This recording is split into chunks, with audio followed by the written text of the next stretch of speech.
Think back to the last time you had to speak in front of a group. Maybe it was at work, presenting a project. Or maybe it was at school, giving a class presentation. What did it feel like? Were your palms sweating? Was your heart racing? Did your mind go completely blank? If this sounds familiar, don't worry, you're not alone. In fact, studies show that the fear of public speaking is one of the most common fears in the world.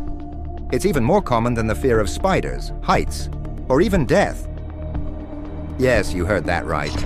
Many people would rather face their own mortality than speak in front of an audience. It sounds dramatic, doesn't it? But if you've ever experienced that overwhelming wave of panic when speaking publicly, you know it's real. Here's the thing, though. That fear, as intense as it feels, doesn't have to control you. What if I told you that instead of running from it, you could embrace it? Even better, what if you could use that fear to your advantage and actually become a better speaker because of it? That's exactly what Mike Acker explores in his book, Speak with No Fear. And in this video, we're going to break down 4 powerful strategies from his book. Strategies that will change the way you think about public speaking. By the end of this video, you'll not only understand why public speaking feels so terrifying, but you'll also have actionable tools to transform that fear into confidence. So let's dive in and take the first step toward speaking with no fear. Why do we fear public speaking?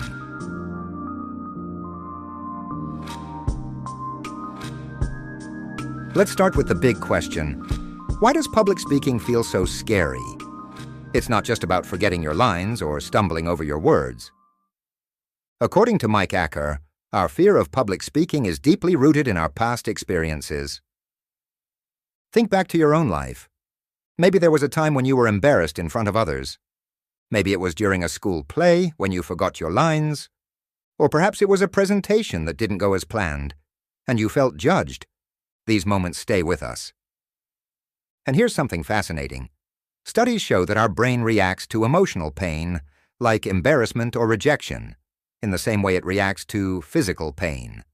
When you imagine standing on a stage, your brain might interpret it as a dangerous situation, like being chased by a predator. Your body floods with adrenaline, your heart races, and you're ready to fight or flee. But here's the thing. This reaction is your brain's way of trying to protect you. It's not your enemy. It's a survival mechanism. And with the right mindset and tools, you can retrain your brain to see public speaking not as a threat, but as an opportunity. Strategy 1. Dig up the root of your fear. Imagine your fear as a weed in a garden. If you only cut off the top, it'll grow back, often stronger. To truly overcome your fear, you have to dig out the root. The first step? Reflect on your past experiences. What specific moment made you afraid of public speaking? Was it a failed presentation? A harsh comment from a teacher or colleague? Or maybe it's just a collection of small moments that built up over time. For Mike Acker, it was a high school speech where he stumbled over his words and his classmates laughed. That one moment left a scar, making him avoid public speaking for years. But eventually he faced that memory head-on, reframed it, and began to heal. Now it's your turn. Grab a notebook and write down your experiences. Don't hold back. What happened? How did it make you feel? What beliefs about yourself were formed because of that moment? Once you've identified the root, it's time to reframe it. Instead of seeing it as a failure, see it as a lesson. For example, if you froze during a speech, maybe it taught you the importance of preparation, or maybe it showed you how resilient you are for getting through it. This process might feel uncomfortable, but it's essential. By facing the root of your fear, you take the first step toward overcoming it. Strategy 2. Plan for the worst.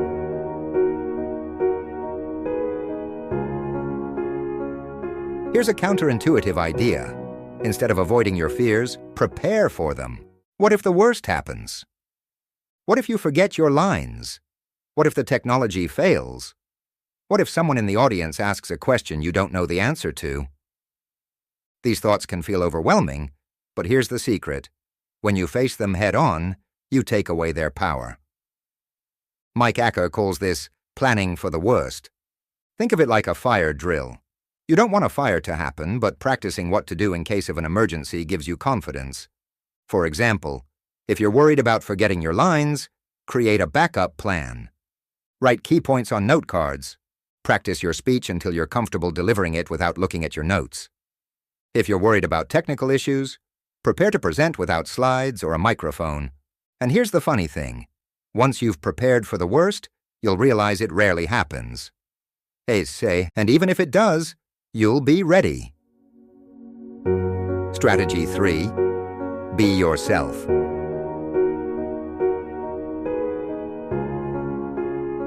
One of the biggest misconceptions about public speaking is that you have to be perfect. You don't. In fact, perfection can make you seem unrelatable. Think about it. When you're in the audience, do you connect more with a speaker who's polished but robotic, or someone who's genuine and a little quirky? Your authenticity is your superpower. Mike Acker emphasizes that the best speakers are the ones who are true to themselves. Are you naturally funny? Use humor in your speech.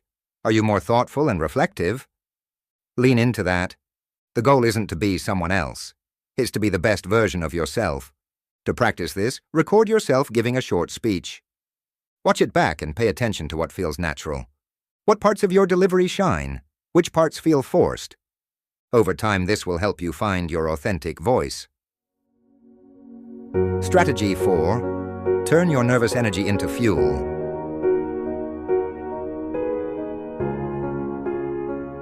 Let's talk about nervous energy. Most people think it's something to get rid of.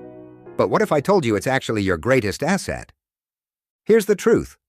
Nervousness and excitement are two sides of the same coin. Both come from adrenaline. The difference is how you frame it. Instead of saying, "I'm so nervous," try saying, "I'm so excited." This simple mindset shift can completely change how you feel. And don't suppress that energy. Use it. Let it fuel your passion and add power to your delivery. When your audience sees your enthusiasm, they'll be drawn to your message. Remember that nervous energy is a sign that you care, and that's what makes you a great speaker. Now that we've covered the strategies, let's put them into action. Here's what I want you to do. 1. Reflect on a past experience that made you afraid of public speaking. Write it down and think about how it shaped your mindset. 2. Create a backup plan for your next presentation. List potential challenges and how you'll handle them. 3. Record yourself giving a short speech. Focus on being authentic and notice what feels natural. 4. Before your next speaking engagement, remind yourself, "I'm not nervous, I'm excited." Finally, I want to hear from you. What's your biggest fear about public speaking? Or which of these strategies are you most excited to try?